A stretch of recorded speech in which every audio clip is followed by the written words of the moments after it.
দেশপ্রেমিক বাংলাদেশী দেশে বিদেশে যে যেখানে আছেন, আসসালামু আলাইকুম।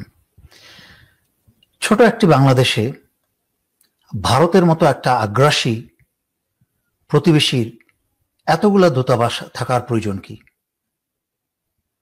যেহেতু ভারত বাংলাদেশের একটা প্রমাণিত শত্রু, সেই জন্য এক ঢাকায় ভারতের একটি দূতাবাসই যথেষ্ট।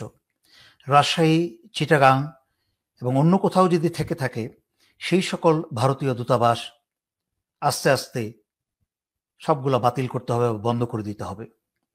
কারণ মনে রাখতে হবে, ভারতীয় দূতাবাস মানেই হচ্ছে রয়ের আড্ডাখানা।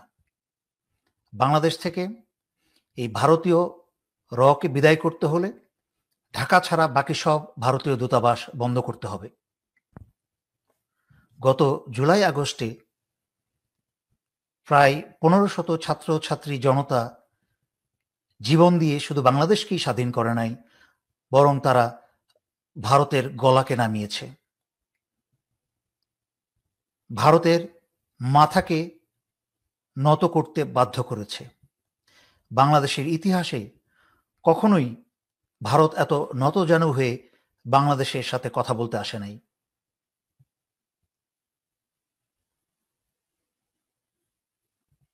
ইদানিং ভারতের পররাষ্ট্র সচিব বিক্রম মিস্ত্রি বাংলাদেশ ভ্রমণ করে গেছে।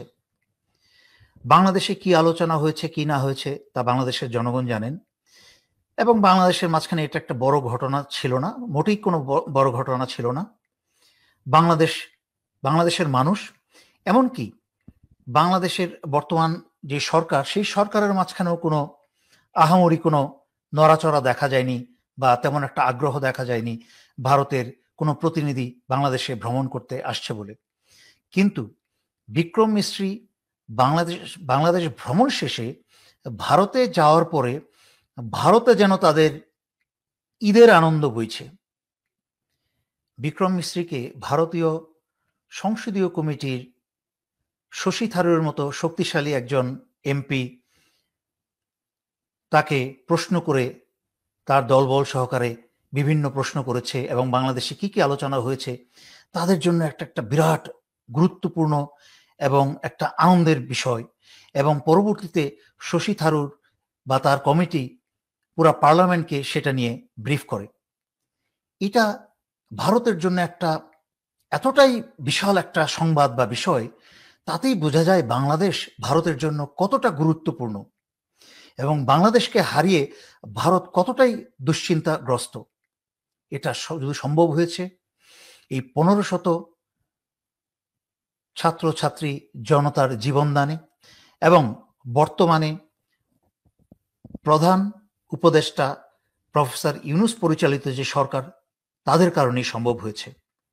তাই আমি বিএনপিকে বলবো, আপনারা লাফালাফি বন্ধ করে আবার ভাঙনের সুর না তুলে আপনারা একটু পিছনের চেয়ারে গিয়ে বসেন।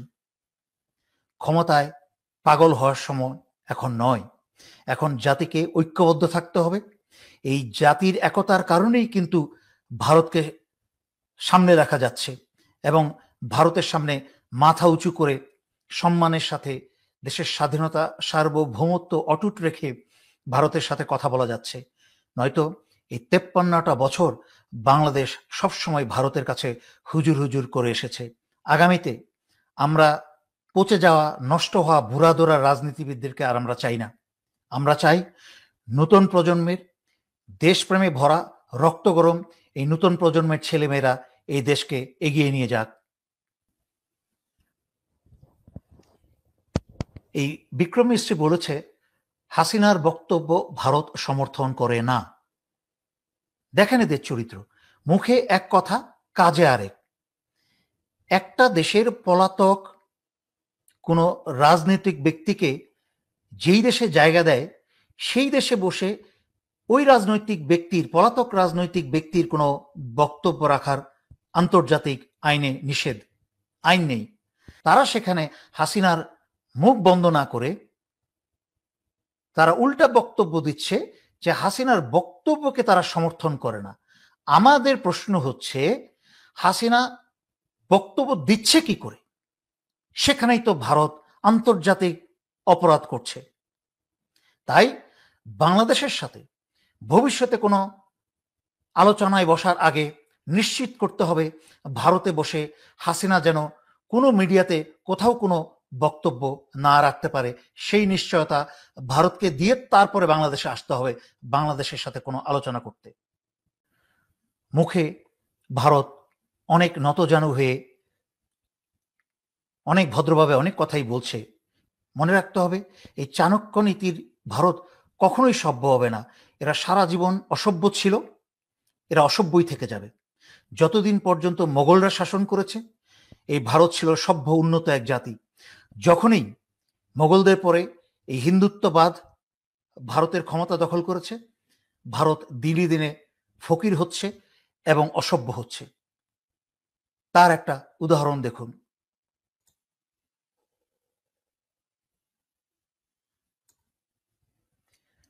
সমুদ্র সীমানা বা জল সীমানা একটা জটিল বিষয়। একটা সাধারণ জেলেদের পক্ষে সবসময় সমুদ্রের সীমানা মেপে চলাটা সম্ভব হয় না, মাঝে মাঝে ভুল করে সীমানা পার হয়ে যায়। সেই ক্ষেত্রে যে কোনো দেশের নৌবাহিনী তাদেরকে সতর্ক করে তাদেরকে সেখান থেকে বের করে দিতে পারে, তাদের ক্ষমতা প্রয়োগ করে বা দেখিয়ে তাদেরকে চলে যেতে বলতে পারে। কিন্তু সেখানে এই যে দেখলেন ছবিতে যে কিভাবে বাংলাদেশের দরিদ্র জেলেদেরকে সেই ঔপনিবেশিক আমলের মতো অপমান করে হাঁটুতে বসিয়ে এবং তাদেরকে সারেন্ডার করা অবস্থায় তাদেরকে অপমান করে বাংলাদেশকে অপমান করার চেষ্টা করেছে। তাদের হাতে কিন্তু কোনো অস্ত্রশস্ত্র ছিল না, এমন একটা ভাব ছবিতে যেন তাদেরকে নিরস্ত্র করা হয়েছে। তার মানে বুঝতে হবে এই চাণক্য নীতির এই ভারতকে কোনোদিন বিশ্বাস করা যাবে না। এদেরকে সবসময় মুগুরের বাড়ির উপর রাখতে হবে। এই যে জেলেদেরকে অপমান করলো তার প্রতিশোধ নিতে হবে আমাদেরকে। বাংলাদেশের ভিতরে এবং সীমান্তে যদি কোনো ভারতীয় এবং বাংলাদেশের জলসীমানায় যদি কোনো ভারতীয় ধরা পড়ে তাদেরকে তার দ্বিগুণ বেশি অপমান করে তারপরে যা ব্যবস্থা করার করতে হবে। যেমন কুকুর তেমন মুগুর হতে হবে, আর নয়তো এই ভারতের চরিত্র কোনোদিন সোজা হবে না। দেরিতে হলেও র্যাব স্বীকার করেছে যে আয়নাঘর ছিল এবং এখনো আছে এবং মানুষের উপর জুলুম হয়েছে, গুম খুন হয়েছে।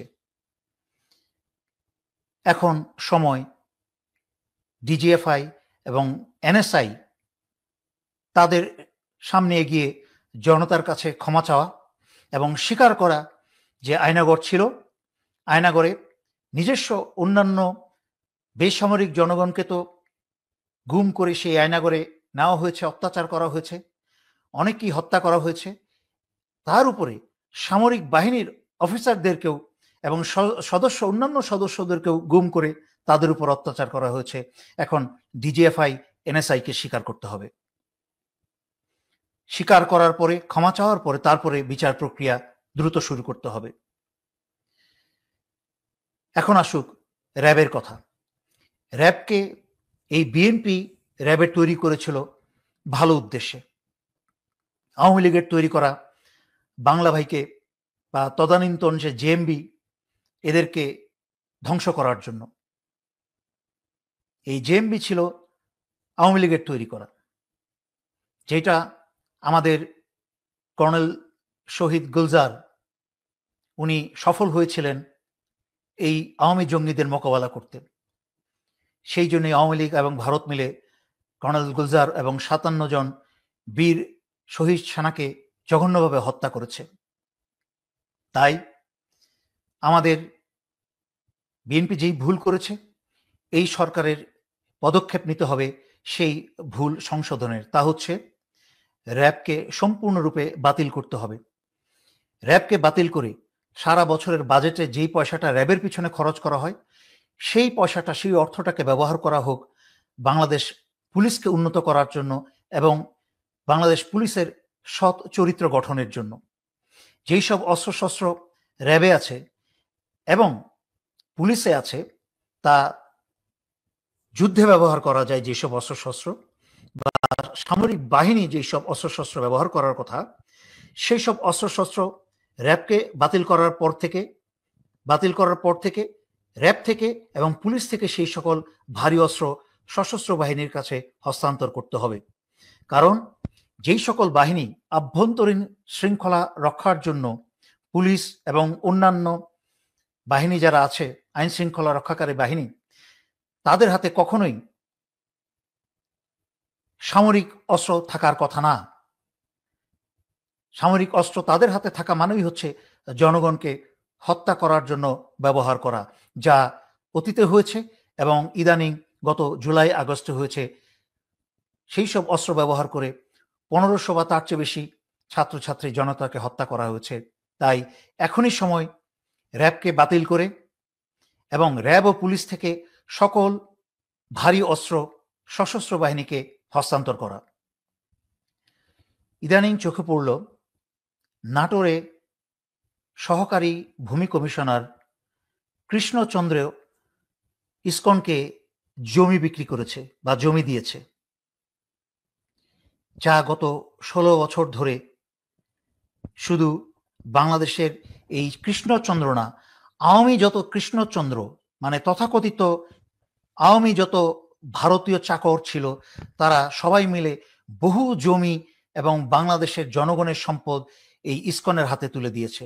তার মাঝখানে সবচেয়ে বড় শয়তান ছিল হচ্ছে অবসরপ্রাপ্ত মেজর জেনারেল তারেক সিদ্দিকী। সুতরাং বাংলাদেশের সরকারি সকল স্পর্শকাতর জায়গা থেকে দাদা প্রেমিকদেরকে সরাতে হবে, কারণ এটা জাতীয় নিরাপত্তার সাথে সম্পর্কিত বিষয়।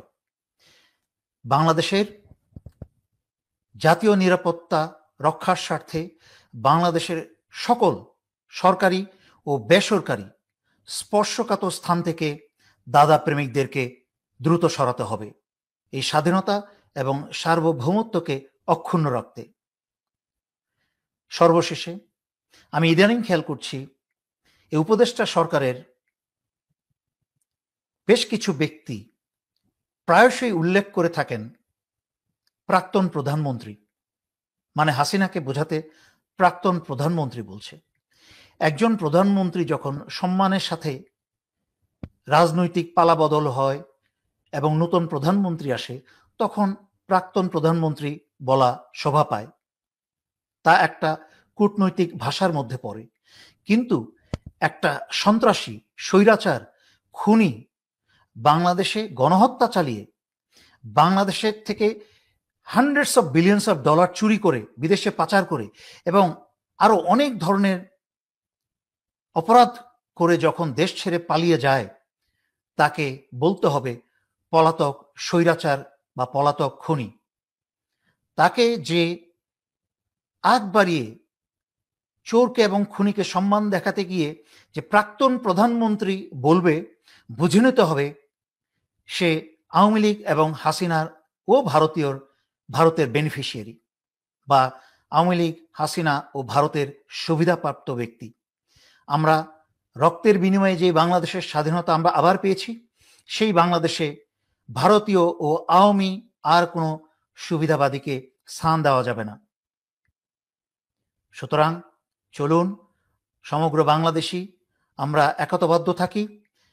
একতাবদ্ধ থেকে এই ভারতকে, বাংলাদেশের চিরশত্রুকে প্রতিদিন এবং প্রতি মুহূর্তে মোকাবেলা করতে হবে। আমি বহুবার বলেছি আগে, স্বাধীনতা রক্ষা একটা দৈনন্দিন চর্চার বিষয়। এই চর্চা করতে যখন ভুলে যাবেন, তখন স্বাধীনতা আস্তে আস্তে হারিয়ে যাবে। চলুন আমরা সবাই সর্বদা সচেতন থাকি, যেন আর কোনোদিন স্বাধীনতা না হারাই, যেন আর কোনোদিন কোনো বাংলাদেশি সন্তানকে জীবন দিতে না হয়। ধন্যবাদ। আসসালামু আলাইকুম।